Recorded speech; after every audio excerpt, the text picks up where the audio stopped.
Bismillahirrahmanirrahim. Assalamualaikum warahmatullahi wabarakatuh. Saya Siti Saryana dari program studi Taris Biologi Fakultas Tarbiyah dan Ilmu Keguruan di Institut Agama Islam Negeri Kendari. Baik, di sini saya sudah berada di rumah kediaman Bapak Muhammad Kuasa SPD. Dia selaku guru biologi di SMA Negeri 1 Tongkuno. Baik Pak, tujuan saya ke sini itu untuk mewawancarai Bapak mengenai beberapa hal Pak. Yang pertama itu bagaimana sih menurut Bapak konsekuensi dari work from home bagi guru dan school from home bagi siswa? Ya, terima kasih. Jadi terkait konsekuensi dari work from home atau belajar dari rumah di sini, ini ada dampak negatifnya bagi guru, yakni dalam proses pembelajaran itu terjadi hanya satu arah saja. Jadi untuk menjelaskan lebih dalam materi-materi yang membutuhkan pemahaman atau penjelasan lebih dalam lagi, itu kami guru merasa kesulitan karena hanya mengandalkan saja media aplikasi berbasis online saja. School from home bagi siswa itu bagaimana Pak? Ya, untuk siswa sendiri ya kurang lebih hampir sama juga kendala atau kesulitan yang dihadapi oleh guru dan siswa itu hampir sama. Terkait dengan ada pertanyaan-pertanyaan yang seharusnya bisa dilontarkan oleh siswa ke guru, dia akan merasa kesulitan ya, karena tadi yaitu arah pembelajaran itu hanya satu arah saja. Mungkin yang kedua itu bagaimana pembelajaran yang Bapak berikan selama school from home ini? Ya, pembelajaran selama ini ya kita memaksimalkan media pembelajaran. Ya, bagaimana media tadi kita gunakan sehingga kita bisa bertukar informasi antara guru dengan siswa. Jadi media apa sih yang Bapak gunakan selama pandemi work from ini? Ya, untuk saat ini saya selaku guru biologi di SMA Tongkuno itu saya menangani 4 kelas kelas 11 dengan menggunakan media WhatsApp grup. Ya, jadi saya kirim tugas lewat grup media WhatsApp, kemudian mereka kerja, kemudian mereka kirim kembali ke grup, kemudian saya periksa. Oh, baik Pak. Menurut Bapak, apakah pelajaran Bapak berikan itu sudah efektif bagi mereka atau tidak? Ya, saya rasa masih jauh dari kata efektif. Ya, tapi mau diapa? Itu adalah kita memaksimalkan media yang ada. Oke, baik Pak. Oke, selanjutnya apa sih harapan Bapak ke depannya terkait media pembelajaran biologi ini? Ya, untuk harapan saya sebagai guru biologi itu kami bisa diberikan fasilitas berupa cara membuat aplikasi pembelajaran dengan menggunakan media animasi. Ini yang saya harap bisa diterapkan ke guru-guru biologi, karena dengan media animasi ini membantu siswa itu lebih paham tentang materi biologi. Oke, baik Pak. Oke, baik. Mungkin itu saja dari saya. Saya mengucapkan banyak-banyak terima kasih kepada Bapak karena sudah memberikan kesempatan dan waktunya untuk membantu saya dalam menyelesaikan tugas perkuliahan. Akhir kata, wassalamualaikum warahmatullahi wabarakatuh. Assalamualaikum warahmatullahi wabarakatuh. Perkenalkan, nama saya Miftahul Yusro. Kali ini kami akan membahas tentang penggunaan media pembelajaran di masa pandemi corona. Nah, kali ini saya bersama narasumber yakni Bapak Arif Zainal Abidin. Selamat siang Pak.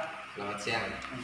Saya ingin bertanya nih, menurut Bapak konsekuensi dari work from ini bagi guru maupun siswa, menurut Bapak bagaimana? Ya, terima kasih. Jadi berbicara masalah bekerja dari rumah, berarti kita harus melihat segala kebutuhannya. Kebutuhan dalam bekerja di rumah itu ada banyak. Pertama, dari segi sumber daya manusia. Sumber daya manusia kita harus mumpuni. Kita misalkan mau bekerja lewat email, kita harus bisa membuka email, kita harus bisa bikin email. Itu yang pertama. Yang kedua adalah fasilitas.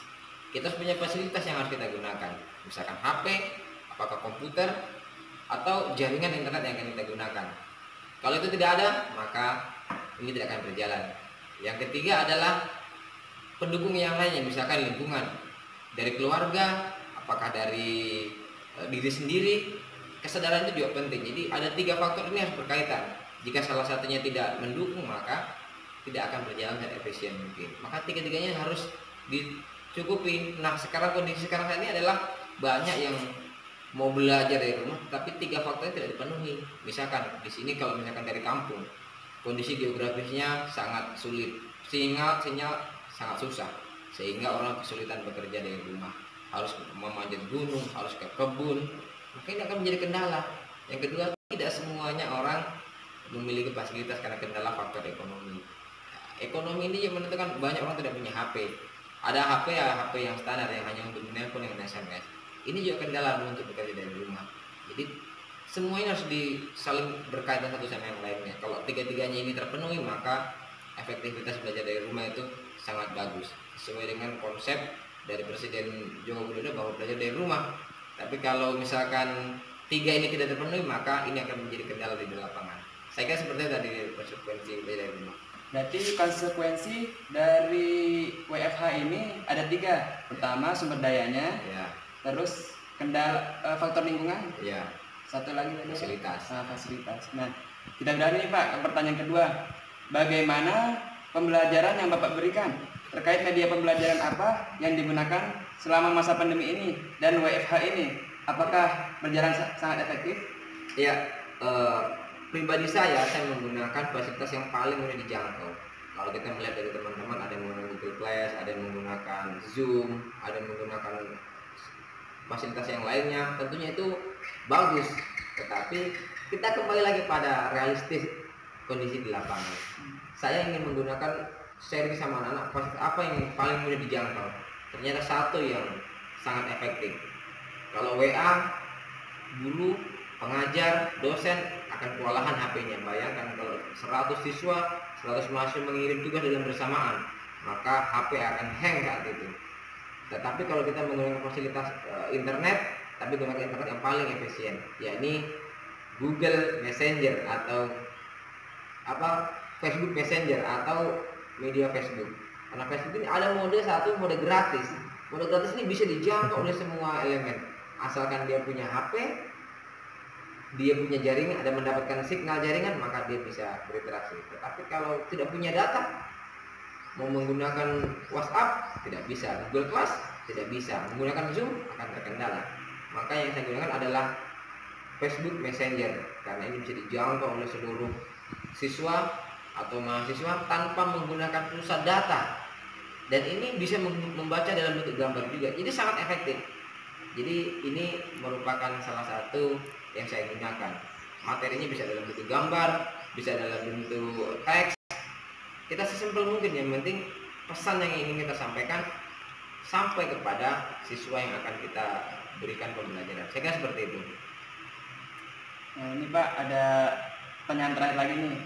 Mungkin apa harapan Bapak ke depannya terkait media pembelajaran biologi ini? Iya, terkait belajar biologi tentunya untuk belajar guru harus inovatif, harus kreatif. Di zaman yang serba online ini, maka lebih banyak guru bisa bekerja di depan komputer, di depan media, misalkan membuat media animasi, membuat infografis terkait dengan pembelajaran.